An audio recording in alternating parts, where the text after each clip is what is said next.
This is Teachers Talk Radio, and you are listening live.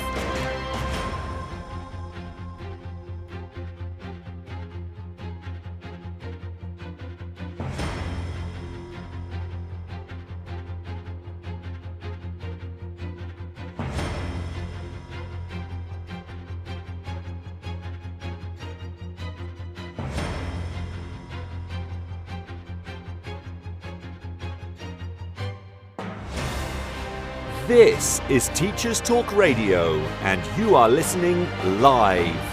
Tune in live at ttradio.org, or to join in the conversation, download the Podbean app and search Teachers Talk Radio. Follow the hashtag TTRadio. Tune in, talk it out with Teachers Talk Radio. Okay, so I just spent a whole however 20 seconds or whatever that is on the intro speaking to a microphone that was not on. So we're off to a grand start. So this evening we are discussing this. I'm Ray, Lianne is here as well. And now that we can both speak, we are going to be discussing building writing stamina in our students across different key stages. I'm a secondary teacher, Lianne's a primary teacher, and we're going to look at talk about how we can help students basically write better for longer. And we want to talk about this because there's been some discussion on Twitter, on X, in the past few days.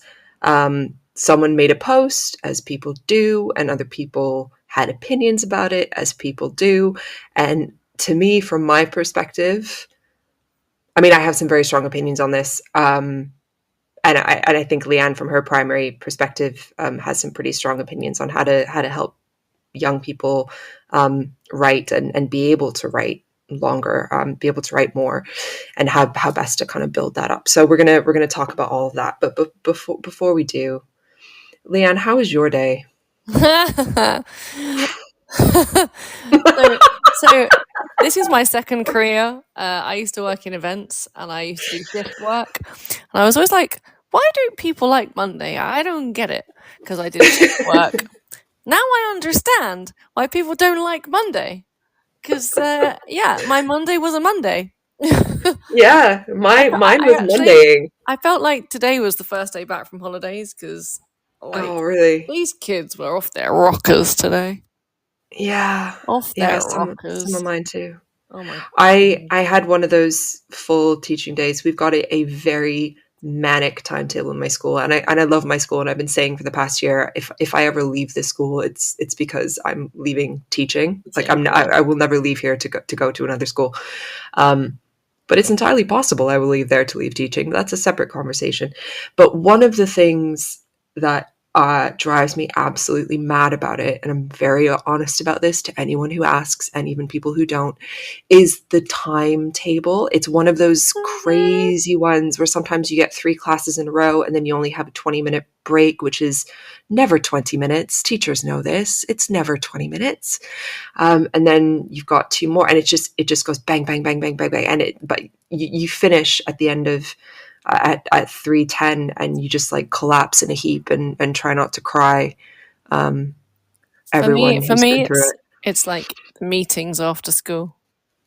Oh yeah, we had that too. Yeah, I feel like if you're listening, you can tweet us, and if you download, you can tweet us at how many meetings you have in a week, because it was 3:30 and I was having not a meeting, like talking to another colleague and arranging things, and someone came in and they were like, oh okay, we've got a meeting. And I was like, but why? I just finished teaching, I have stuff to do. But why? But why? Yeah. And you didn't have time to do any of it during the day, and then you don't have time to do any of it I feel before school because there's a meeting, after school because there's a meeting. Oh, there was a meeting before school as well. Yeah, Yeah. Do you have that before? We normally do on a Monday. We didn't actually today because there was kind of a cover emergency that needed to be sorted, but which with the rest of us were like, oh, thank God. but it's just it's a lot. Yeah, it's like constant. It is. Yeah. I was at one point, I was sitting in one of my year 12 lesson today, and just thinking like, this is great because there's 4 kids in this class and I love them already. And it's in year 12 English lit and it's all very chill. And I was like, this is excellent, but I just know the rest of my day is going to be absolute chaos. Do I even do I care about handwriting today? Do I care about teaching kids how to be better writers and be able to write more for long? Do I care about writing stuff? I care about survival. That's what I care about today. Getting through. Yeah. Yeah. Survival. Yeah.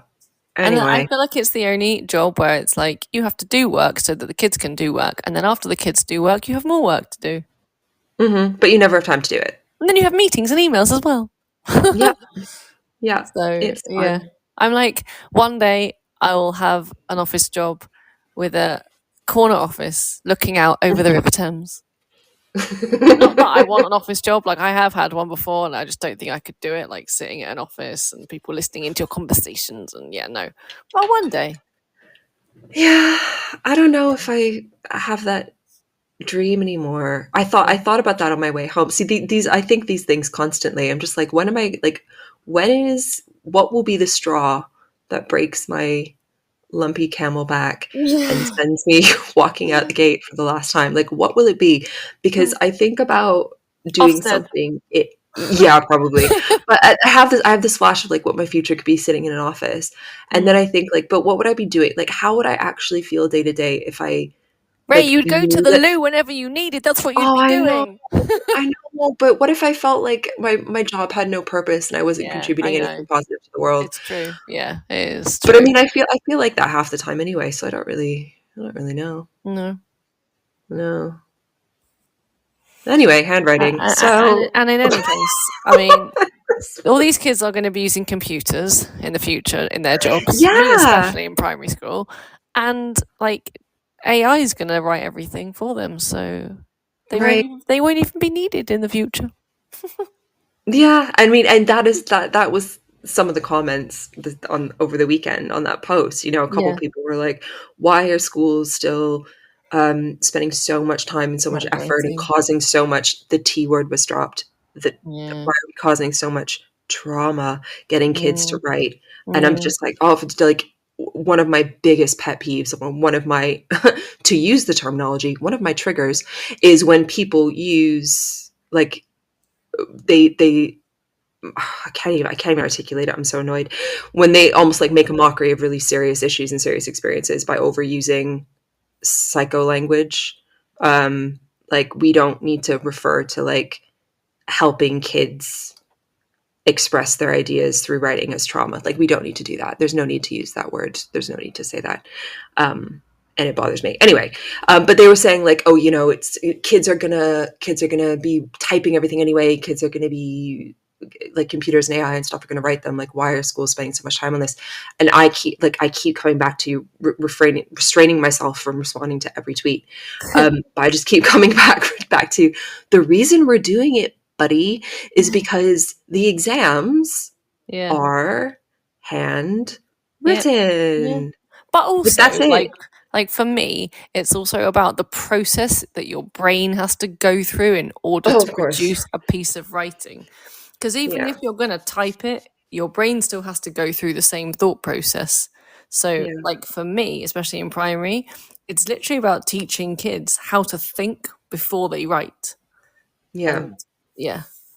Like, yeah. And I mean, I always felt, and I felt for a long time, and it kind of has recently shifted since I think it was when I went to university, my attitude and my approach to academics and to education and to learning, like my own kind of preferred way of handling those things for myself, really shifted in university. But I always in high school felt that if I was writing something out by hand, like the muscle memory of it would help me remember stuff better, which I think is like that's a commonly accepted thing that happens. But also it helped me organize my thoughts better. Maybe it was because I had to, like, the time it took, or something about like the comfortable familiarity of like handwriting. It genuinely helped me structure my ideas in a more coherent way than if I was just slamming away on a keyboard.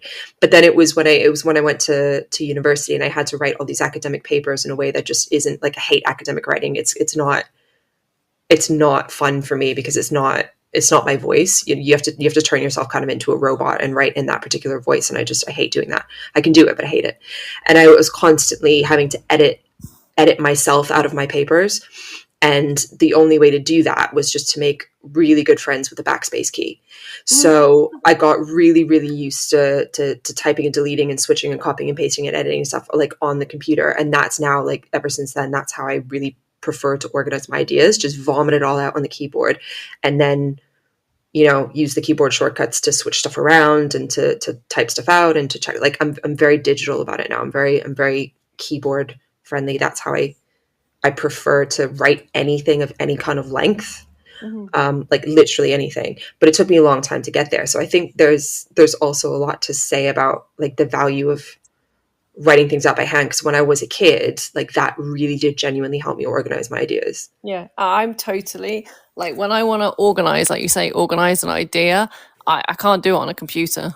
Like I need a piece of paper and a pen to like scribble down ideas, or if I'm like imagining like a worksheet or a piece of work. I mean, just like last week I have a trainee teacher with me and I was like, okay, so like this is the lesson and could you create the worksheet for it? And I just had to draw it on a piece of paper. And so like I do that. Yeah, anything that's remotely kind of visual or involves some sort of like I guess like the broad planning of something, like the broad outlining of something. Yes. I still do prefer to do that on a piece of blank paper. It's only when I get down to like actually committing words to the paragraph that I need the keyboard, or I get very stressed. It's weird how it works differently for different people, but yeah, it's funny. But then like all these tech companies now producing these like electronic notebooks, I don't know what it's called. But I don't even know what you mean by that. What do you? It's like an iPad, but I think all it is like an electronic piece of paper. And so you have a stylus, a pen, and then you open up the notebook, and it's a blank page. Yeah, I've seen these. And you write on it, and it just saves it. Like it's a yeah. But also, like, I think I'm a little bit of an old-fashioned granny, but I like different like notebooks.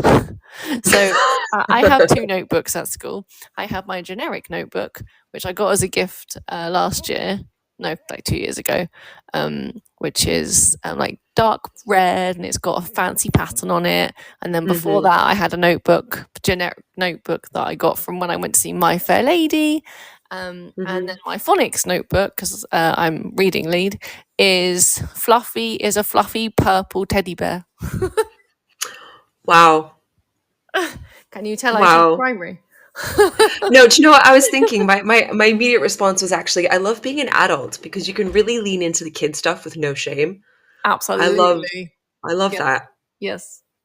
I don't think I'll be able to have that when I have my corner office. So I'll do it now.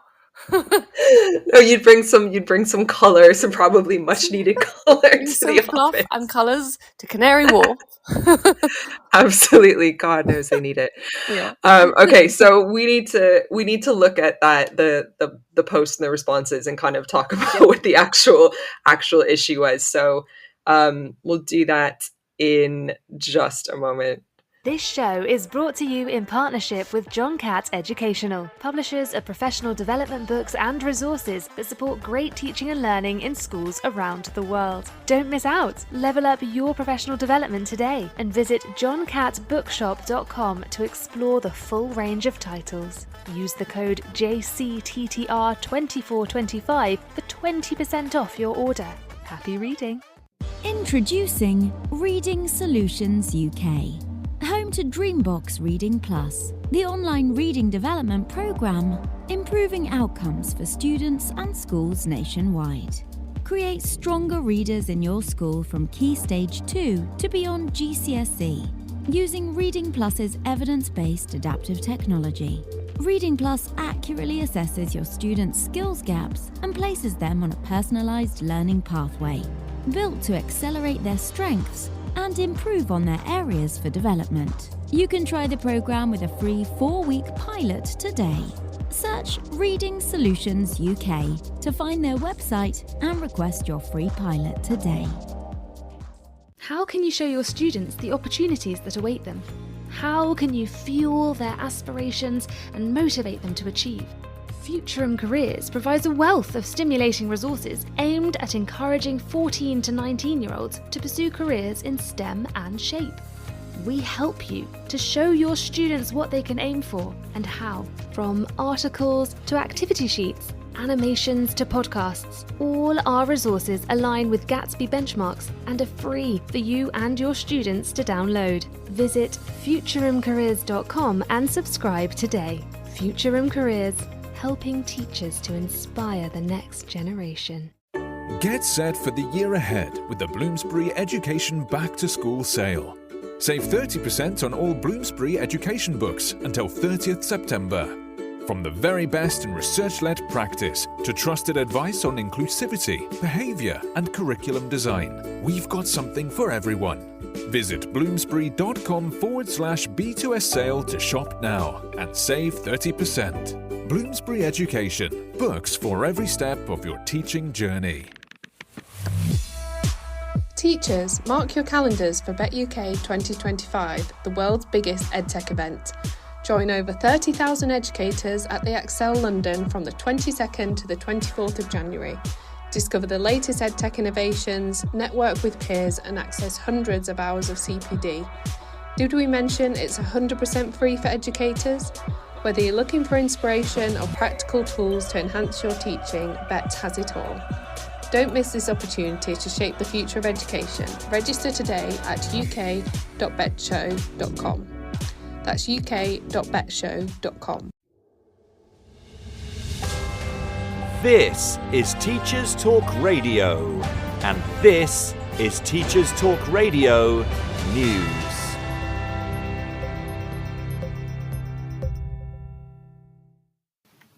Two linked stories feature on the BBC News website. The first is an in-depth piece on tuition fees and government funding for higher education, with 141 UK universities now calling for change. Whilst many universities have previously made comments on the funding crisis, the BBC Today programme says Universities UK is now saying that a rise in tuition fees and more government investment is needed so that the sector does not slide into decline.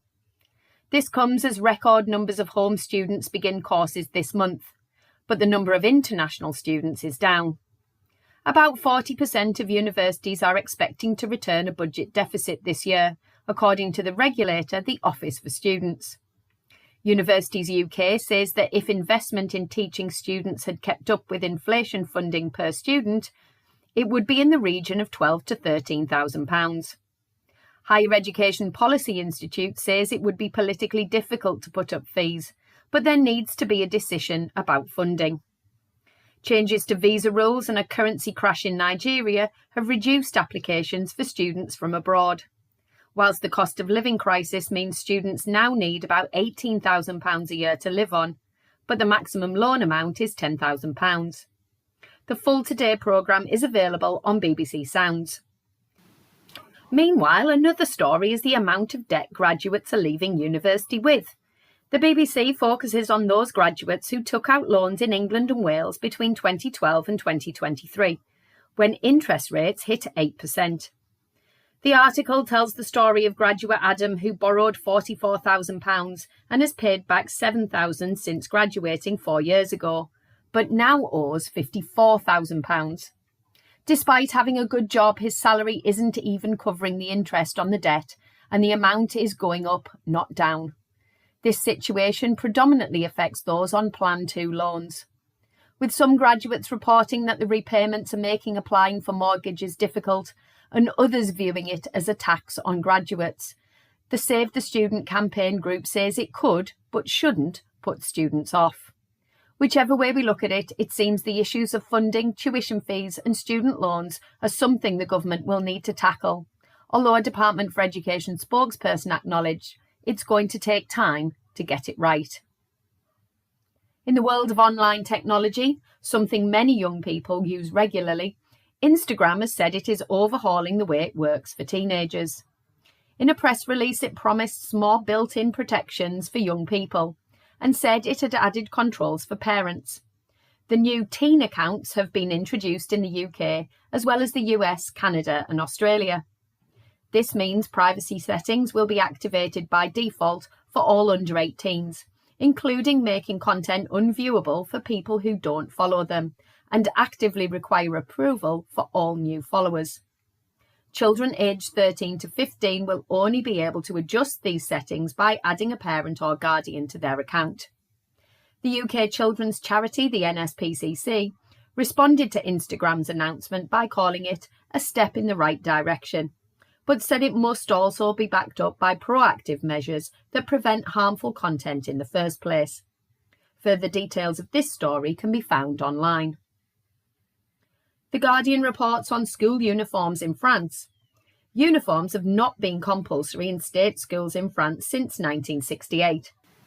They have made a return in one town to establish if they can reduce inequality and improve behaviour. The school uniform debate has long been a focus of discussion in the UK and has sometimes been seen as something of a polarising topic. In France, 700 pupils at 4 schools in Béziers are taking part in the scheme that the government says could be rolled out nationwide, if it is successful. A French government minister said, "We would like to see if wearing a uniform can create tranquility in classrooms, because we know you learn better in a peaceful environment."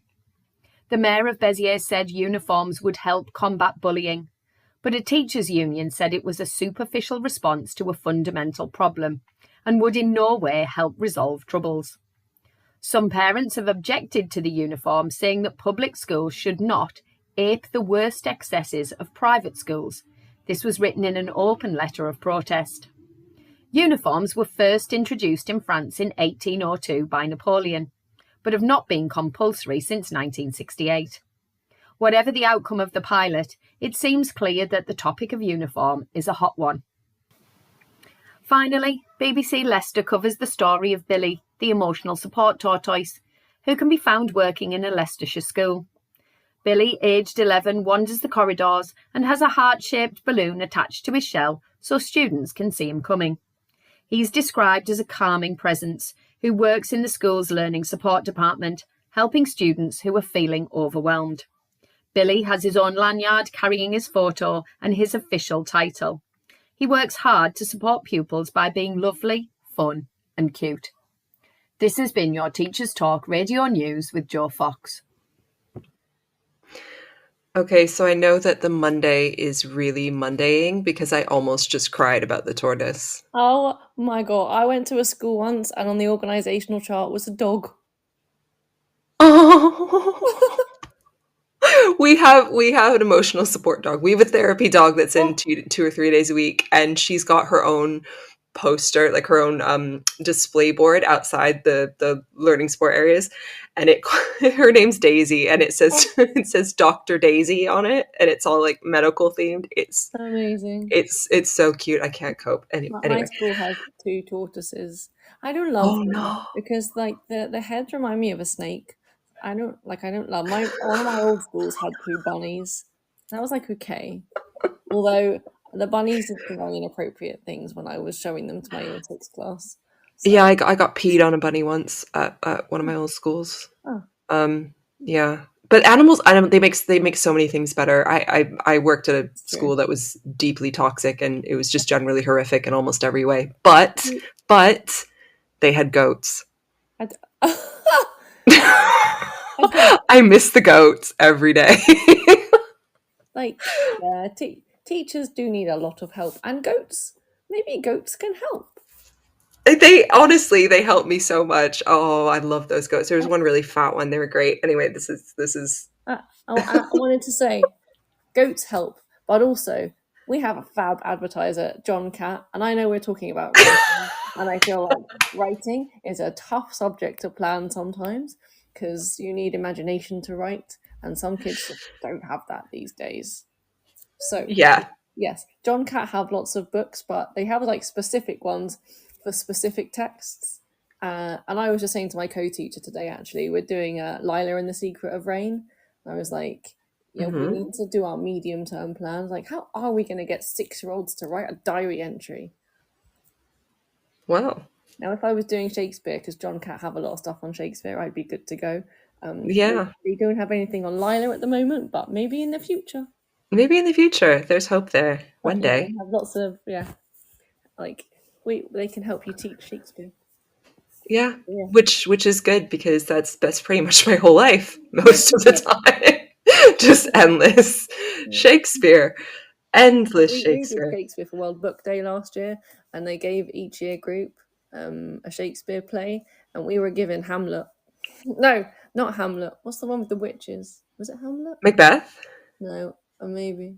Yeah, was it Macbeth? Yeah, if it's the witches, it'll be Macbeth. Yeah, I mean, we made potions. Yeah, that'll be double toil and trouble. Yeah. Yeah. So. Yeah. Sorry, did anyone in your primary school have Hamlet? Were they given Hamlet? I'm not sure. Possibly. Each year group had a different Shakespeare play. I'll check. I'm just trying to think what that would even. Oh God, primary just blows my mind anyway. I don't know how you do it, but okay, all right. So this post, this controversial post, which I mean, I won't. I'm not gonna read the whole thing, but somebody who likes to. I mean, there's so many of these people. I could be describing anyone. Someone who likes to post controversial or partisan things on Twitter posted something that obviously, half the audience appreciated and half the audience thought was just essentially child cruelty.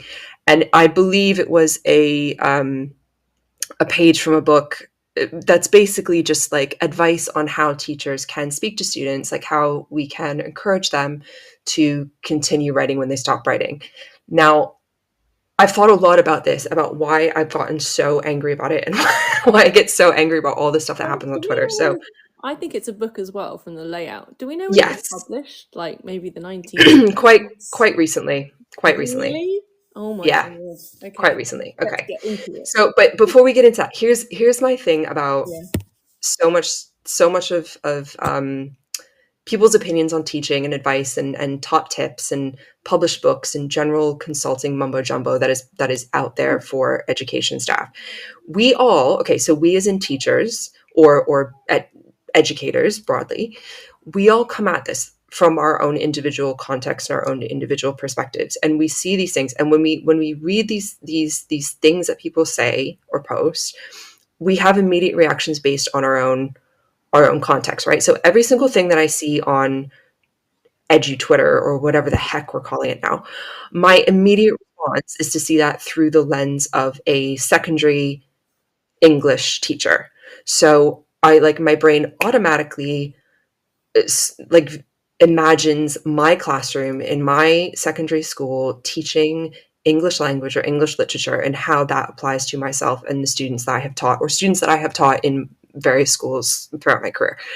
But always secondary and almost always English, because I've also taught drama, I've taught media studies, taught a few other things briefly, but it's very it's a relatively narrow viewpoint.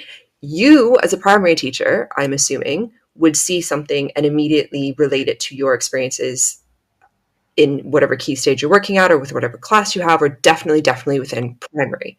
And because these people who post these things, and I swear they do it deliberately 90% of the time, just post these kind of like sweeping generalizations about things, or they post something that without context, without like, oh, this works best with key stage 1, or this works best with FE students, or this, it's just like a thing with nothing attached to it. There's no context to it. So obviously it's going to piss some people off, and obviously it's going to rile people up. And these people thrive on this engagement and this, like, the rage. I swear half of it's just rage bait.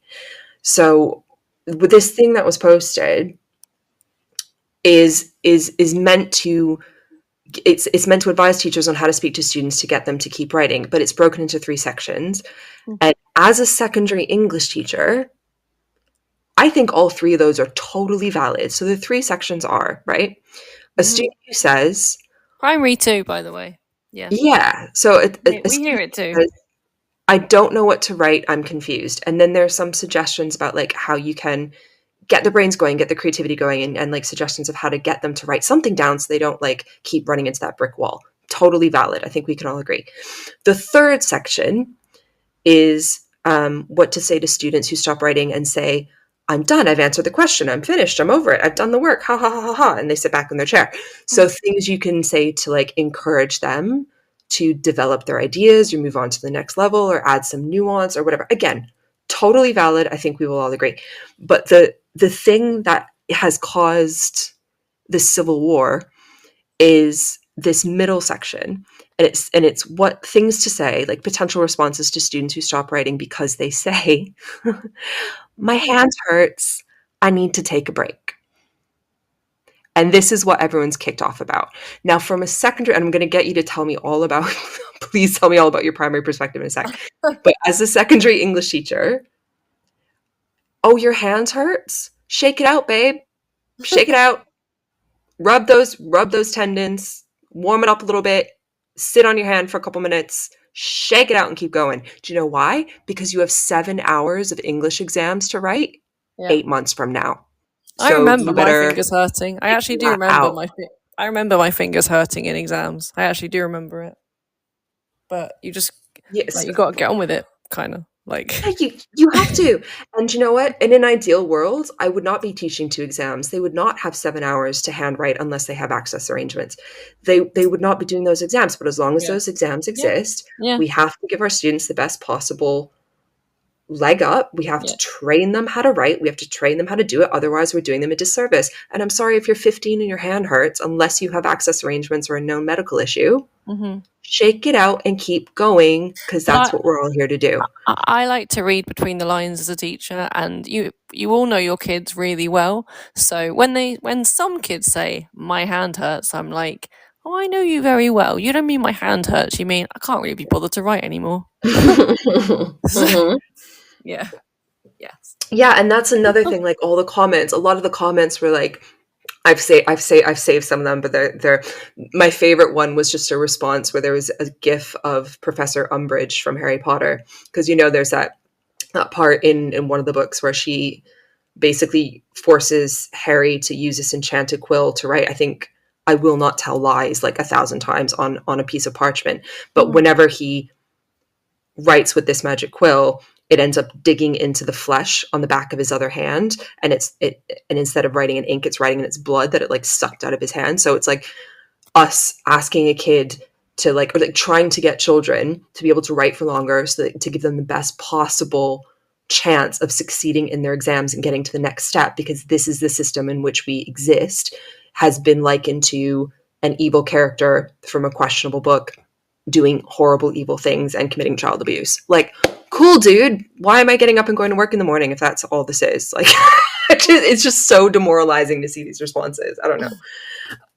But what's your kind of been your general response to all of this and the post as a primary teacher? Like I said, depends which kid says it, I think. Yeah. You are supposed to teach for stamina, and as they go up through primary school, you start writing for like a much wider variety of purposes. And I think you start to see, like I said before, which kids know how to think through a piece of writing. Because if you can think through a piece of writing and you know what to write before you hit the pen on the paper, I feel like you're not going to have so many of these problems. Like, I don't know what to write. Yeah, okay, I don't know what to write. I'm confused. Okay, well, we just discussed it as a class. I just modelled it. So I'm confused why you don't know what to write. And then my hand hurts. You just don't want to write anymore. What is the problem? Tell me what the real problem is. We can try and fix it. That's like the primary angle, I would say. Yeah. I'm done. I already answered the question. That one, that's a tricky one, right? Because I could think I feel there's like a few ways to look at it. I'm done. Okay, well, let me read it for you. Okay, I'm reading it. Oh, well, okay, we need to edit that. Add this in. Can you change that?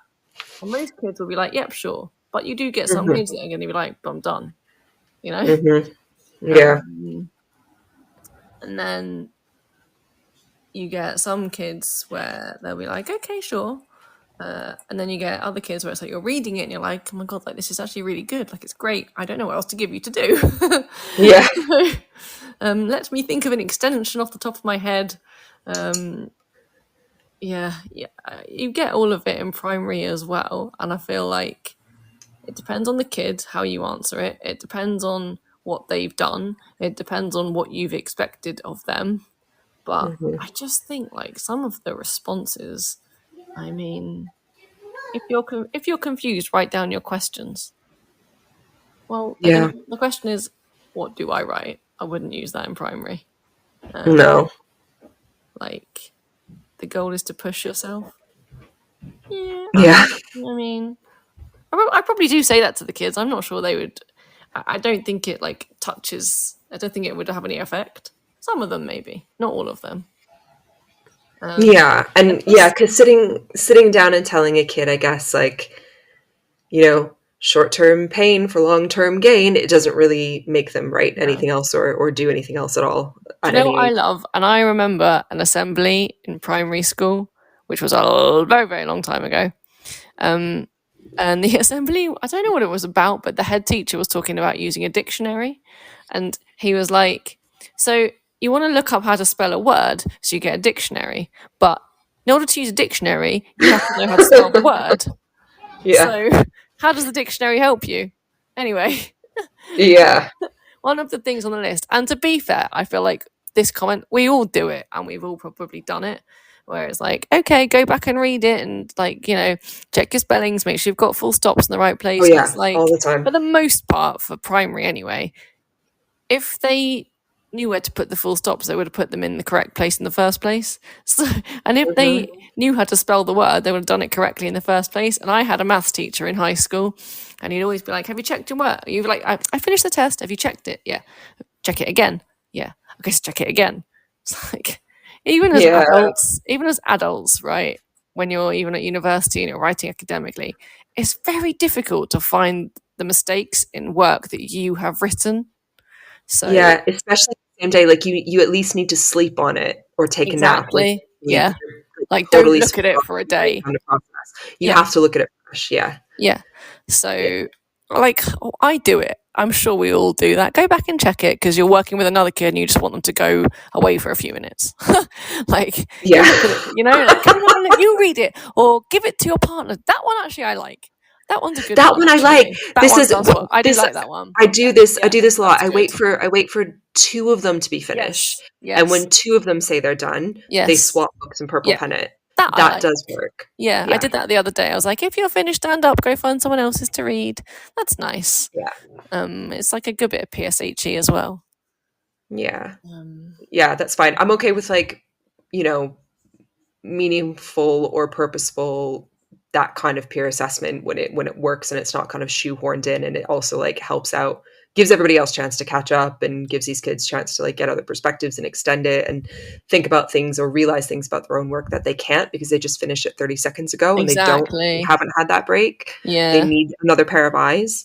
I also feel like you have to make it fun, you know, and like, was it Toby who's listening in? Hi, Toby. Said, Toby. I start by asking for a side of A5 and then build from there. And it reminded me of this task I did in year 6. And it was we were writing a short story.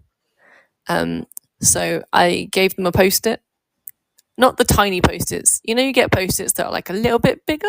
Kind of half of an A4. That's probably A5 actually. Yeah. I was like, you have to fit the story on the Post-it. So I think it's about making it fun because extended writing can be difficult. So I feel like you have to have an element of fun sometimes in extended pieces of writing.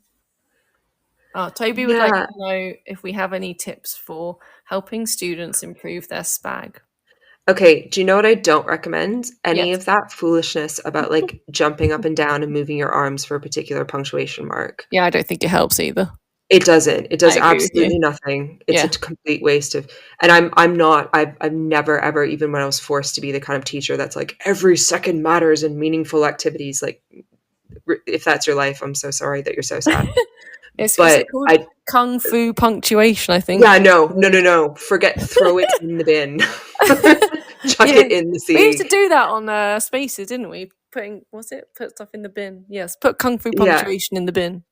Absolutely. However, we do a lot of story maps because we do talk for writing, and we do have an action for a full stop, but that's because we're telling a story orally. Okay. Yeah. That makes sense. Oh, Staff Room 101. Yeah, thanks, Toby. Yeah. Explain? Staff Room 101. I don't think they've done it for a while. We haven't done it for a while, but we used to do it on Spaces on Twitter. And we'd just be like, I've heard about this. What do you want to put in the bin? So yes, Ray and I are going to put Kung Fu punctuation in the bin. I'm going to say, yeah. Yes, don't do it. Doesn't help. Okay. So Speg, how to? So I think despite just like kind of slagging off kind of old school militant perspectives, I do tend to be quite formal with my teaching of punctuation. But bear in mind, I'm secondary, so. No, we are as well. Yeah. Okay. I'd like to explain stuff really, really clearly and have lots of examples and just explain it 5 times and then get them to do some questions like worksheets. But I've like over the years built up this collection of worksheets that are completely insane. Like they're deliberately mad. So the questions and the statements and the things that the kids have to respond to, like the sentences they have to punctuate or the paragraphs they have to, break up and punctuate properly are absolutely mental. Just the content of it. It's like some very strange person wrote it, because I did. And I find that it like makes them laugh and like takes the kind of the boringness out of it. And it's just such a stupid, simple thing. But like, if you look at most punctuation worksheets, or you look at most, Key Stage 3 SPEG or writing workbooks or whatever, they're just so boring. It's so boring. It's a 12-year-old's version of Spot Goes to the Circus, but no one, even fewer people actually care. So I just started making them myself with like absolutely inane sentences and like just,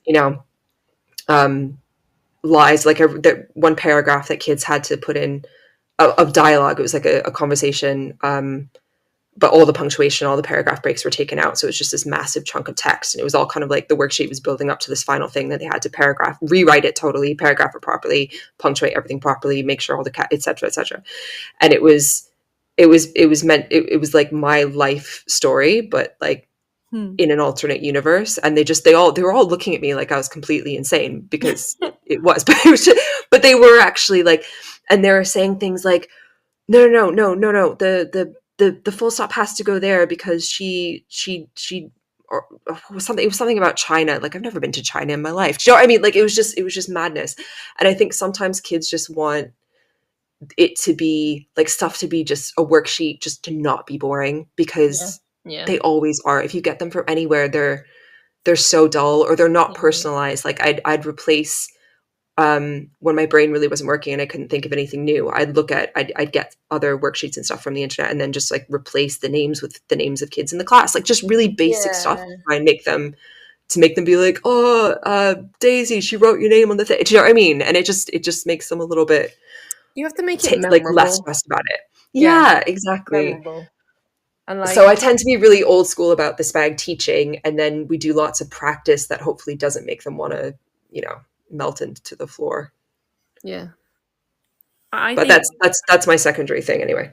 No, I agree. I would say the same, like 2 things. I think that SPAG is a dull topic and you have to make it memorable. And I also think that it should be made as practical as possible. Maybe that's the primary. But I remember there's a book we used. It's called Traction Man. It's really cool. Hopefully, if you're primary and you're listening or you've downloaded, you probably know it. But it's this like action figure that goes on adventures in the house kind of thing. And we're using it in year 2. And when I did it before, we taught expanded noun phrases. So he gets lost in the sink basically, and he sees like the lost wreck of the sieve, and all the stuff you leave in your sink. And so I was like, maybe not an NQT, but yeah, quite close to NQT. So I had like loads of crazy ideas. I still do, maybe not as crazy, but we had these massive recycling boxes. So I got one for each table. I got the caretaker to fill them all up with water. I got a load of kitchen utensils. I was like, right, you take a kitchen utensil, you put it in your sink, and then you have to write an expanded noun phrase to describe the utensil you've put into the lost wreck of the sink. So I think it has to be fun, and I think it has to be memorable. Yeah. Like you said. Yeah. I definitely agree with that. I mean, that's just my approach. And it's nice to know that those things carry over. Like, young people learning SPAG and practicing it, I guess it doesn't matter. It doesn't make a huge difference. Kids are kids in some way if they're learning something for the first time. But you know what's funny? I mean, I don't think I'm that old, but I remember in primary school, every week we had a creative writing book. And I remember them giving the book out, and I remember just sitting there writing a story. And I feel like I was I was terrible at maths, but I was top set in English many years ago. And I, when I first taught year 6, I was like, I don't know any of this grammar. I was never taught it. But I can write a sentence. Yeah. And I know how to spell. Yeah. So they must have done something right when I went to primary school. I don't know about you. Yes, I went to a very strange school, and we had to do everything. So I had a mixture of stuff. Like I had my year 6 teacher gave us all these journals that we were supposed to, and they were like the classic kid journal where the top half of the page is blank for drawing a picture and the bottom half is like is lined to write. Yeah. And I was obsessed with it. I was absolutely obsessed with it. I wrote in that thing every day, all the time. So if we finished work, journal time. Finish something ahead of everyone else, journal time. Had a few 5 minutes, journal time. I've never been short of opinions or not wanted to draw something. So I've just always done it. And that, like, some students really, really didn't care about it the same way, but like everybody did it to some degree. And I think that encouraged the kind of self-expression aspect of just writing. And if it's a journal and it's more just like, what did you do today? What do you hope for tomorrow? What are your thoughts? What are your feelings? What are your stresses? And it's about you. And it's harder to say, I don't know where to start or I don't know what to write. It's, if it's personal, it's about you. So that was a good way to get people writing. Yep. And then at the same time, in our formal English lessons, we also, because it was a crazy school, like I was diagramming sentences that same year, like in year 6, I was doing old school sentence diagrams. So my understanding of how sentences work and the grammar of them, even though I barely remember any of the terminology, and I have to like refresh my memory every time I want or need to teach it to somebody else, I have this really deep, thorough understanding of how the sentences should grammatically work. So like I know all the rules so I can break them whenever I want or need to. And that's what I would love to get my students to do, but we just don't have the time to go through that sentence diagramming. And I remember that it didn't work for everybody. I think I was definitely in the minority of students in that class that actually got out of it something valuable. I think for most people in the room, it was excruciating, and I don't think much of it stuck. So we had the full kind of range of approaches going on at the same time, and all of it kind of contributed to, I guess, most people getting something that they needed that was beneficial in some way and helped them kind of be better writers. But there was definitely a culture of just pick up the pen and get your ideas on the page. And it doesn't even matter. Like the journals, it wasn't about nothing. They weren't marked for SPAG. They weren't marked for grammar. So it was almost like two kind of separate approaches happening at the same time. I actually, I've done journals in year 6 before. And because one of my friends who I trained with suggested it. So on a Friday afternoon, I think I modelled it once, and I was just like, a bit like you. I was like, kind of like, write what you enjoyed this week, write something you didn't enjoy, but it wasn't like a strict format. It was just an opportunity for them to write about their week, you know? And then I would write back to them. Yeah, she did. My teacher did that as well. Yeah. It was really nice. And some of the kids who were a bit tricky, I actually took a screenshot and I still have it. And this was quite a few years ago. And you would hear things from them in written word that you wouldn't hear if you spoke to them. Yeah. And that's where I think the written word is also important, because you see a side of a child that you wouldn't normally. Absolutely. I mean, I've always done this. I used to do it for all of my classes, but I haven't for a few years for a wide range of reasons, but I still do it with all my New Year 7 classes. The very first lesson, they write a letter to their teacher.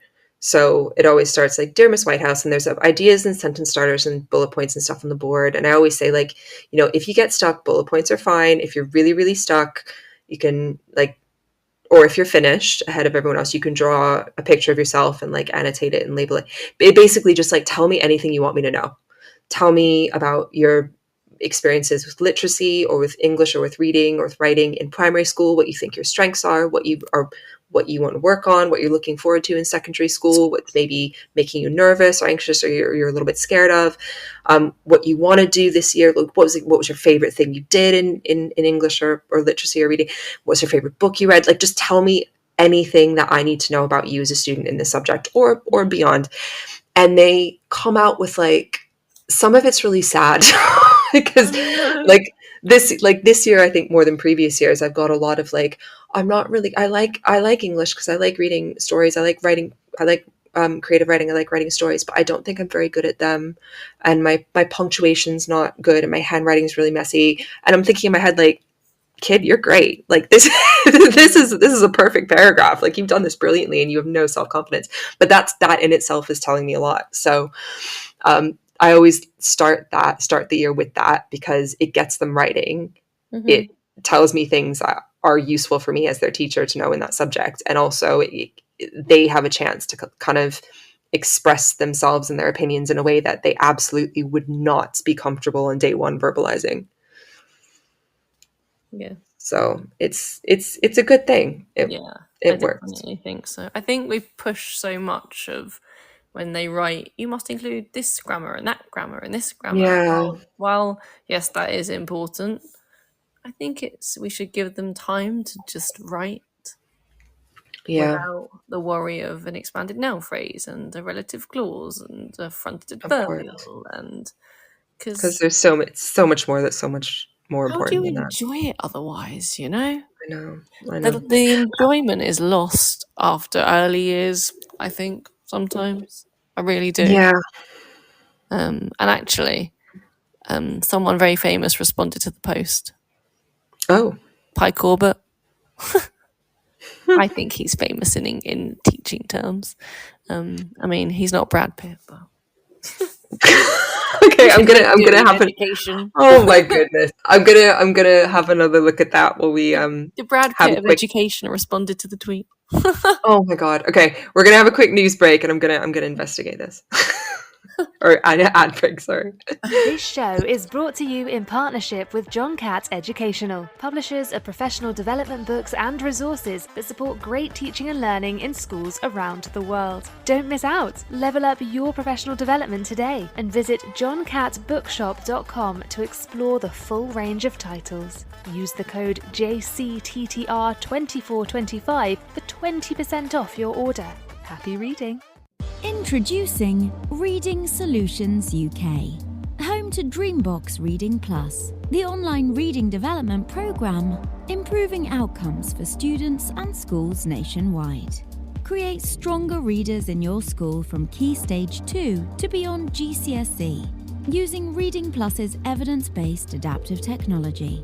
Reading Plus accurately assesses your students' skills gaps and places them on a personalised learning pathway, built to accelerate their strengths and improve on their areas for development. You can try the program with a free 4-week pilot today. Search Reading Solutions UK to find their website and request your free pilot today. How can you show your students the opportunities that await them? How can you fuel their aspirations and motivate them to achieve? Futurum Careers provides a wealth of stimulating resources aimed at encouraging 14 to 19-year-olds to pursue careers in STEM and SHAPE. We help you to show your students what they can aim for and how. From articles to activity sheets, animations to podcasts, all our resources align with Gatsby benchmarks and are free for you and your students to download. Visit futurumcareers.com and subscribe today. Futurum Careers, helping teachers to inspire the next generation. Get set for the year ahead with the Bloomsbury Education Back to School sale. Save 30% on all Bloomsbury education books until 30th September. From the very best in research-led practice to trusted advice on inclusivity, behaviour and curriculum design, we've got something for everyone. Visit bloomsbury.com/B2S sale to shop now and save 30%. Bloomsbury Education, books for every step of your teaching journey. Teachers, mark your calendars for BetUK 2025, the world's biggest EdTech event. Join over 30,000 educators at the Excel London from the 22nd to the 24th of January. Discover the latest EdTech innovations, network with peers and access hundreds of hours of CPD. Did we mention it's 100% free for educators? Whether you're looking for inspiration or practical tools to enhance your teaching, BET has it all. Don't miss this opportunity to shape the future of education. Register today at uk.betshow.com. That's uk.betshow.com. Okay, I found some tweets, right? So, yes, I see the Pi Corbett response. If students are saying this sort of thing, then perhaps the teacher might want you to look at other strategies for teaching writing. If students don't know what to write, then that reflects poor preparation and an approach to writing that leaves students ill-prepared as they fail. They should never be in that position. Fair, but also I think as teachers, we understand that you can explain something 500 ways, 500 times, and there's still going to be kids for whom it has not clicked, or who were not listening, or who were thinking about, do you know what I mean? Like there's always going to be somebody going like, I don't get it. And you have to respond in the moment to that student in a way that actually helps them. Like preparation is never going to 100% fix everything. Otherwise we just like do an intro speech and leave the room. So I feel like there is more to it than that. But some of the other responses are interesting. I've told you about the Professor Umbridge one, which is my personal favorite, even though I think it's absurd. It is quite a clever response. I think my current favorite absurd response that is just like, are you serious? Someone's gone, this is so late capitalism, it makes my teeth hurt. I don't even know that leap. That's an impressive leap. That's like some Olympic winning long jump leap. But anyway, I have to say, go on. As a primary school teacher, the issue here is like from early life, where like when you and I would have been growing up, or probably other teachers that are listening would have played with dolls or Lego or did puzzles. Kids these days are possibly still doing puzzles, but they're doing them on iPads. And when you're dragging your finger around a screen, what muscle are you working? There's no muscle. There's this like pincer grip that I feel like these kids these days do not utilize as much. And so if you're not doing that kind of stuff, your fingers aren't, and your arm muscle is not going to get stronger. So you are going to find it hard to write at length. Yeah, but that's I find it issue. I think. But it's so obvious because I find it hard to write, just to fill in a form or mark books or write notes on something after I've done nothing for 6 weeks over the summer. Like if I spent the summer painting my house and building walls, so I was very, very physically active, but not with fine motor skills, not with like I was painting with a big paintbrush. I wasn't, doing anything terribly detailed. And then I had to pick up a pen and write a bunch of stuff. And I was like, wow, I'm like, my hand is out of practice. It is literally muscular. Like it is a physical thing that you have to practice doing. You actually have to develop those skills. And I don't think helping children, supporting children to do that is criminal. I don't know. Yeah. Don't know. Just not convinced. But anyway, there are some, obviously the tweets are still up and they are entertaining to say the least, I think, on all sides. Some fun responses. It's possibly more comedy than CPD. Yes. And that isn't that why we're still on that app and anyway, because why else would we be there? Yeah. Yeah. Uh-huh. Yeah. Well, anyway, it is 10 p.m. and I'm tired and it's Monday and I've had enough of this day existing. Yes. Or existing in this day. Yes, so bring on Tuesday. When I have a free period tomorrow. Yeah. Well, then even more so. Yeah. Yes. Oh my goodness. Yes. All right. Well, thanks. This has been great. And I wish we had longer to read everything out and laugh about it. Yes. But we don't. Yeah. So thanks for listening. And hopefully most people are listening at a more reasonable hour of a more reasonable day. Yes. After the fact. But we'll be back in a couple weeks with something hopefully less completely absurd. I feel like we should end with something. Pi Corbett said it, but I agree with it and I say it in class as well. And he said, if you can't say it, you can't write it. So oracy comes before writing. I think that's important. Yes. To end off with. It is. All right. Thank you for that. All right. Have a lovely evening or a lovely day. Bye.